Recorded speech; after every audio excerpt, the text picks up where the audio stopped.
পৌনে 12টা বেজে গেছে, এবার তোমায় বাঁচাবে কারা? তোমায় আজকে যেতে দেব না। কেন?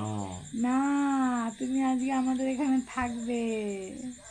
কি খাওয়াবে? ভাত খাওয়াবো, কি দিয়ে? তরকারি খাওয়াবো। ওই কুমড়োর ঘ্যাঁট ফ্যাট খাবো না আমি। আরে কুমড়োর ঘ্যাঁট খাও না, না, ভালো লাগে জানো। কতদিন দুঃখী কুমড়োর ঘ্যাঁট খেয়ে জীবন কাটায় জানো তো। আমি কুমড়োর ঘ্যাঁট খেতে আসিনি এখানে। তাহলে কি খেতে হচ্ছে, বিরিয়ানি? আমার জন্য তুমি বানাবে মাটন। না গো, ওতে অনেক টাকা লাগে। কেন, তোমার বাবা মা দেবে? আমার বাবা মা দিলেই বা, তাও তো পয়সা সঞ্চয় করতে হবে। দেখো আমার মুখটা লাভ লাভ করছে, খাসি খাচ্ছে। তাই নাকি? ঠিক